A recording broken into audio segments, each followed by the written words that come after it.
Hi, my viewers. Well, very few that I have anyway. Actually, the reason why I am on today is the fact that, I had thought about telling you guys about this, and then again, I haven't. For those who have actually known me for quite some time, I do a lot of writing. Mainly it's just fan fictions and stuff. But the main fanfiction I'm working on right now is Kingdom Hearts. Well, the main two that I'm working on is a Naruto and a Kingdom Hearts one. And actually, a lot of Kingdom Hearts ones that I'm working on. And I have, like, very few Naruto ones that I work on now. And I have to rewrite the original Naruto one that I had written when I was 14. I need to rewrite that. Oh, 13, 14 years old. I need to rewrite it. So, anyway, I'm going to tell you guys about the stories that I have been writing and the stories that I will write in the future. The main ones, like I said, I'm working on Kingdom Hearts. The main one, like I said, I'm working on Kingdom Hearts. I am mainly just working on that, usually for fun. But this project for me is much more personal, I guess. Because, it's kind of hard to, for those who do write out there, yeah, you know how hard it is to write something and then all of a sudden writer's block hits you and then you don't know what the frick to write. So, I'm going to tell you guys, like, the stories that I have, the story titles that I have for my Kingdom Hearts series. Since I am starting out of order, I shouldn't, but I am. I have started off with Kingdom Hearts 2, which the story is called Rescue Me from Darkness. It's based on a character of mine who has to, well, a new original character of mine, a new OC of mine, and her name is Hikaru. Hikaru is going through some tough times during her journey because she's training herself with her Kingdom Key, and she has no other Keyblade to use. And so when she winds up in Mysterious Tower, she has decided on the way there that she was going to take her Mark of Mastery, and she had already informed Yen Sid that she was going to be coming to take it. And they scheduled that she would take it the next day, since she would probably need to rest up from a lot of training. She had been rushing to and from worlds and everything. All the ones that she visited before, at least. Except for 100 Acrewood, since we all know there are no Heartless there! There are no Heartless there. We all know that from the very first journey that we have played with Zora in Kingdom Hearts 1. Anyway, yeah, but Hikaru has to go through her Mark of Mastery. She passes her Mark of Mastery, I can tell you that, and she has to go through new worlds, like a few new worlds, and the new world that she goes to after taking her Mark of Mastery and passing it is the Pride Lands. And, like, she gets to places before Sora does, so she helps characters along the way. So, the first place in her Mark of Mastery was actually the Land of Dragons, where she helped Mulan go through her honor roll, where she has to, like, get dressed up as a geisha and head out to meet the matchmaker. And she helps her through that, and not only that, she protects her. I can say that much, at least. That's the very first world that she goes to. Second world is probably one that she was very familiar with, but she hasn't really seen much of it because she was rushed out of there instantly almost. Was Deep Space. She goes to find Stitch. She goes through all these places there, and she sees the Grand Council woman, and she sees Gantu. And just, she's irritated with Gantu, I can tell you that, because I'm irritated with him. But she likes the Grand Council woman, so the Grand Council woman knows very little of Hikaru, but she does know that she's Aqua's little sister, because she has met Aqua. So, it's a good thing. Anyway, but she goes through just a few new worlds. She just goes through a few new ones, and some old ones, obviously, to be sure that nothing happened as well. But, yeah. But that's just the basic gist of it, of Kingdom Hearts 2, of the Rescue Me from Darkness. I'm not going to tell you guys any further than that, but I will tell you some storylines along the other ones that I will be working on after I finish Kingdom Hearts 2 Rescue Me from Darkness. I'm going to be starting from the beginning, the very beginning. Chronologically, Birth by Sleep should have been number 1. So Birth by Sleep is the first story after I finish Kingdom Hearts 1, and it is training Hikaru, where Hikaru actually goes through a triple journey. She goes through the journey with Aqua, Ventus, and Terra. So she witnesses the darkness, she witnesses the power Aqua has as a master, and she witnesses the fun side of Ventus. So, and the fun and dark side of Ventus, and she also meets Vanitas. And cat, get down from there! Stop. Whatever. That cat is crazy.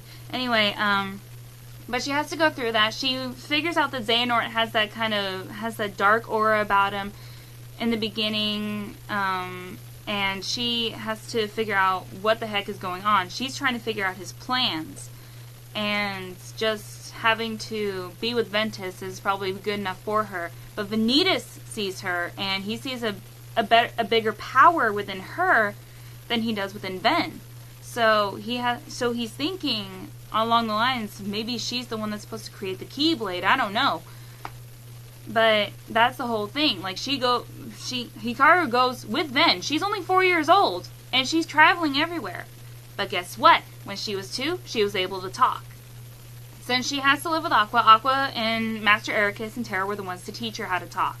At 3, she and Terra, Aqua and Terra had to, secretly, behind Master Ericus's back, train Hikaru how to use the Keyblade. And when she was 4, she met Ventus, and when Xehanort brought him in, and while she and Ventus were being trained with Terra and Aqua, all 3 of them gave Hikaru the Keyblade Inheritance Ceremony. Terra quizzed him on everything, quizzed Ventus on everything about the saying to go with it. And I'm pretty sure all you people who know Kingdom Hearts as much as I do, and love Kingdom Hearts as much as I do, if not more, then you guys will know the ceremony reciting part that Terra had to do for Riku. And he did do it for Riku, but Riku did not know that he did it for Hikaru first. So Terra and Aqua and Ven are experienced in that kind of thing. Even though Terra's not a master, he still passed it on. Aqua was supposed to pass it on to Sora, but with the fact that she didn't want that conflict between Sora and Riku, the way that happened with her and Terra, she decided to not give it to Sora. That's why Sora is able to wield the Keyblades, because of actually Ventus. So, I'm pretty sure you guys have probably heard all that before. Anyway, but she, Ven, and Terra passed it on to Hikaru first. So, Ventus is now experienced in it, but he didn't have to give it to Sora. He just passed it on because of his heart. His heart was strong enough to wield a Keyblade, so Sora was able to do that the same. Anyway, that's Birth by Sleep. Hikaru winds up in Radiant Garden. Well, Hikaru winds up in Mysterious Tower with Aqua and Ven's body. And when Aqua went to take Ventus back home, which was to Land of Departure when it's already destroyed and then turns into Castle Oblivion, that's when everything happens like that. Like Hikaru winds up going to Radiant Garden to stay with Ansem the Wise, who she considers an uncle. Anyway, and then when she was 7, she became best friends with Lee. But after that, she had been transported, and all of her memories are forgotten of Radiant Garden, and she went to Destiny Islands at the age of 7, where she met Sora, Riku, and later on Kairi. So anyway, and that leads into Kingdom Hearts, the very first game, the first game that ever came out, and it is the start of our friendship. Hikaru and Sora go on this journey at 14 years old when Destiny Islands was swallowed up by the darkness thanks to Riku opening the door. And they did not know that Riku opened the door until later. Riku knew he opened the door because he wanted out. But they start on their journey. They meet Donald and Goofy. She gets a glimpse of Mickey. she gets the glimpse of Mickey, like, while just wandering off on her own. She gets the glimpse of Mickey Mouse, the King Mickey. She gets that glimpse of him. And she wanted to follow him because she remembered that his wife, Minnie, Queen Minnie, was just, like, was all nice to her in Disney Town when she went on her very first journey there. Only with Ventus, though. But she stayed there for Aqua and she stayed there for Terra. She stayed within that area, so, like, all the time she would wander off everywhere, and she was just, like, looking for them. But anyway, but they have to go on this journey together, and that's where their friendship starts building up and building up. During that journey, though, she's been starting to get some of her memory back of her old home, but she can't place it on her tongue where she's from. And even during Kingdom Hearts 2, she still can't place it. The only time it will come to her is later on, but still. Anyway, Sora helps her in a way, gives her the Wayfinder that Aqua gave him to give to her. And Aqua knew that she was not going to remember much because it was going to be a little difficult for her to set things into her head because she's going to be losing her memory, and Aqua didn't like the fact that her little sister was going to lose her memory of her home and of her family. Her only family left, as a matter of fact. Aqua is her only sister. And if you include Riku and Terra, because they are kind of like brothers, they are very protective, and she adopted them both as her big brothers. So she would look up to Terra, and she would look up to Riku. Which is why half the time she always wanted to look like them. But, no, she looks more like Aqua. And she looks like a mixture of Aqua and Terra, so it looks like Aqua and Terra had a baby. And also, I'm gonna say this before I continue on.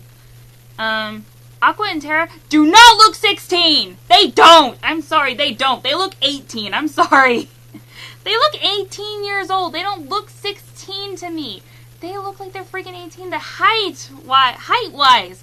Because Ben is supposed to be 16 years old, and if his two best friends are also 16, I think that would cause me a little bit of a problem, because I don't like it when usually some of my friends are the same age as me. I prefer if they were like months younger, or a couple years younger, or anything like that, or a couple years older. I don't care. But it's kind of hard to adjust to the fact that they would be the same age. So I would assume Ben is 15 and Aqua and Terra are 16, but I would rather have them be 18 years old because they seem more like mature adults than they do of teenagers still. So yeah, anyway.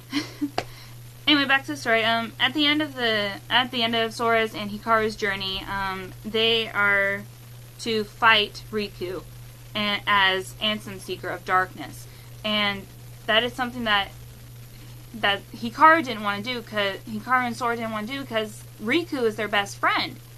They don't want to fight him, and Ansem, Seeker of Darkness is trying to get to them about that, saying that you can't let that interfere with a fight. And Riku's the only one to reach out to them, still in voice, saying that they are better than that. They know they can do this. They have to fight him. They have to fight Ansem, Seeker of Darkness, and obviously sometimes it's hard for them to do it because their best friend is still in there. But they did, and they wound up closing the door with Riku and King Mickey on the other side. And Riku told them both, because they both actually saved Kairi. They both saved Kairi. Kairi's heart was within them both after the islands had disappeared. And it was kind of hard for both of them to deal with it. But, yeah.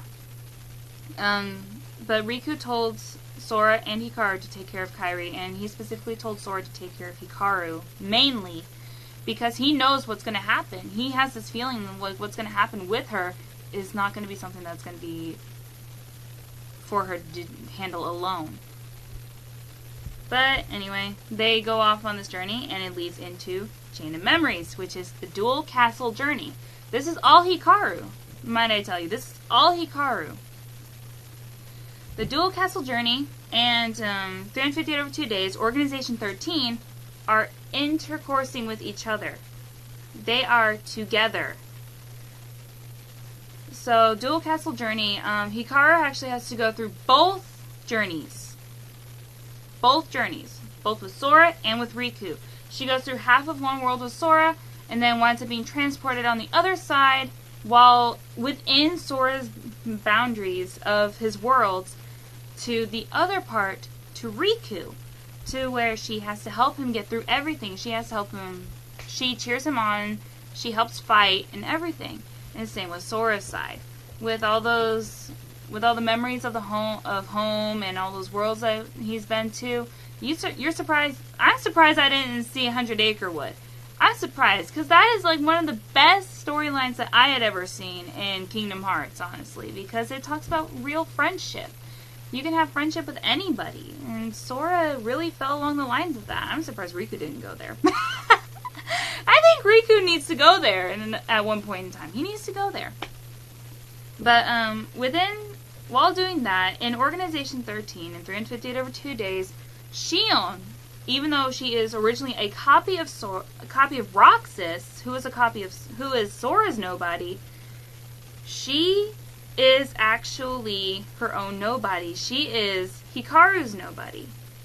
Even though some people should have a nobody that's the same as them, Hikaru actually is more along the line of Xion, or Xion's more along the line of Hikaru, because of the dark hair, for one. But Xion's hair, as we know, is black, pitch black, and she's got blue eyes. She doesn't have that light brown ring, but it does show when she looks in a mirror, or looks at somebody else. Or when Roxas looks at her, she sees that. During the first journey and during the dual castle journey in Castle Oblivion, Hikaru actually gains a crush on Sora, but she cannot say it, and Sora does the same for her. And he can't say either. The only thing he did was he gave her a dark navy, royal blue, almost black stone necklace. And that's the only thing he gave her. So she has that as a memory of Sora, so she does not forget him. She doesn't forget anything about him. But during Organization 13, her nobody Xion and Roxas start getting closer and closer to each other, more than anyone could ever think. And even though they're supposed to like have like the arguments and stuff, I'm gonna take those out when I'm writing that. Xion gains this crush on Sora because the strongest feeling that nobodies can have, or what they're born from, is the strongest emotion that their person had. And her person, Hikaru, had a very strong crush on Sora, who is Roxas. And in fact, that's how things wind up working for her. But anyway, yeah. And at the end, though, even though she fades, she is the first one to fade. So before Roxas is able to do anything, Hikaru is the one to wake up. She has Hikaru's memories, and she also has Sora's. She gave Sora's back, but she had more of Hikaru's memories within her. And Roxas didn't know. So she starts talking to Axel about it, and then Axel's saying, "What? I don't know what you're talking about," kind of thing. He's trying to wave it off because his somebody was friends with her somebody, with her person. His person's friends with hers, and it was hard for him to bring that up because, well, who wouldn't have it hard to bring up something from the past? But anyway, yeah, that's the whole thing. And in Kingdom Hearts 2 is actually when Hikaru actually runs in Rescue Me from Darkness. The first time she wakes up, she runs into Roxas, and she has this feeling she's met him before. She didn't know until maybe it was his 7th day. I said it was the 7th day because he was supposed to have 7 days left until his summer vacation was over in order for Sora to wake up. But, yeah. She runs into Roxas, she becomes friends with him, but she gets the feeling that she has seen him before. When he protects her was when it hits her that he was Sora's nobody. And it was just like Sora, but also he reminded her of Ventus because of his hair, his eyes, the determination on his face to beat anybody. That was Ven. And it was also Sora. So she has mixed feelings about it. But anyway, enough talk of that. The last one that I will be working on finally is Separated Journey for Dream Drop Distance. While Sora and Riku are off taking their mark of mastery at the Mysterious Tower, she is also able to supervise them, because she is a master herself. But she told Master Yen Sid that she wanted to go off and search for her family and her friends from the past. And he alerted her that one of them might not be who they are anymore. And she said, I know. I know there's one person out there that's not going to be who he is anymore. But I do know where to find one of them. Because she had the feeling in her heart that her sister was somewhere out there. So she went off to go find her sister. She went off to all the worlds that she's gone to. And even while supervising them, she had placed a little magic spell on the stone that Sora had given her. And that's her way of keeping track of them. And she had Sora and Riku touch it, that way she can keep track of them both. So she has an easier time keeping up with them, what they're doing, and everything. It will glow blue if Sora's on a good path. It'll glow red if Sora is going towards darkness. And when it glows red, she knows it's bad. Because someone is luring him away. And we all know that it was young Xehanort who is time traveling for freaking Master Xehanort. But whenever she hears the name Master Xehanort, she cannot stand it. Because Xehanort really took over her friend's body, her big brother's body, her adopted older brother's body, and kicked his heart out, basically. And his mind. So Xehanort was able to take control of Terra's body. And the first place she goes to, though, is the Wasteland, which is the Badlands, the Keyblade Graveyard. She goes over there, she finds Terra's armor. She did not expect to find it, but she did. She found Terra's armor, so she's thinking, okay, one person down, I need to find another. I need to find the other one. I need to find my sister. And so she gets the armor all the way back to Mysterious Tower before going off to find Aqua. It was during that time that she's actually starting to gain her memory back of her home, because she had not gotten her memory back of home during all those journeys that she had. She just then got it. When she's on her own, she can remember her home. When she's with people, she can't remember it as fast. But during the separated journey, she had, once getting Terra's armor back there, she figured that that he was still actually within it. She had this feeling in her heart, just like how she felt where she knew where Aqua could be. She knew Terra was still in that armor. And she promised him, she whispered to the armor, I'm going to help you find your body. I promise you, Terra. I promise I will help you find it. But right now, I need to go find Aqua. And so she goes off, and the only place that she hadn't been to, since Aqua was in no other worlds, the last place she hadn't gone to was actually at the place she did go to was at the end of Kingdom Hearts 2. Before going back to Destiny Islands, she went to the Realm of Darkness. She walked around the Dark Margin all over trying to find a blue-haired girl. And you figured that would be a little easy. It wasn't for her. Considering the fact that darkness can gain control of anybody almost, it never got control of Aqua. But it wasn't easy for Hikaru to find her. But she did hear someone talking to themselves. And the voice was saying, I wonder what I'm going to do. How am I going to get out of here? And when she said, how am I going to get out of here, is when she walks over and says, Aqua? And Aqua turns around, all of a sudden sees her baby sister all grown up, looking pretty, looking beautiful. Her hair's gotten longer. The blue in her hair is now fading off at the end to a silver, where it's kind of starting to look more like Riku. But she is very excited.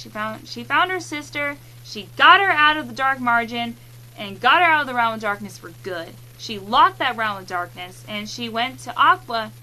And she asked Aqua, as soon as they got back to Mysterious Tower, how are we going to get Ven? Where is Ven? And Aqua said, I can't tell you here because I'm scared that someone's going to be watching, someone's going to be listening in on it. And I'm like, oh, and she's like, okay, I understand, sis. So let's go, we need to go somewhere remotely private, maybe. And she gets this idea, let's go into my heart. Because there's no way nobody's going to hear. Nobody's gonna hear because nobody else is in my heart other than my nobody. And Aqua's like, okay, let's do that. And so they get Mickey, and Mickey has them go to sleep and transfers Aqua's heart into Hikaru, and that's where they start talking about where Ven is, and they find out that, and she finds out that what Xemnas was after was that 13th hidden place, that hidden chamber. The Chamber of Waking was where Ventus was sleeping, and that's what he was after. He was after that 13th body still, and still couldn't find it because his heart was still Xehanort, even though he doesn't have a heart. But still. And Aqua was like, I don't know where Ven's heart rests right now, but I will help find him. You and I will team up together, and we will find him along with Terra. And she's just like, I already found Terra. I found his armor. And I have this feeling his armor is alive. And she's like, what? So they head back to Mysterious Tower, and they start going through all that. But, going through, like, everything. Waiting for Riku and Sora to come back from their Mark of Mastery. Finding out Sora's heart is dead asleep. So Riku has to trump back in there and rescue Sora. And where he will run into Ventus. And that is not a good idea. Because Riku at first thought Ventus was Roxas.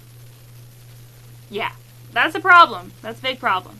But he realizes that it's not Roxas because of the amount of determination, but not the amount of determination, but the kindness that Sora had was from Ventus. Ventus's ability to make friends, and I don't blame him.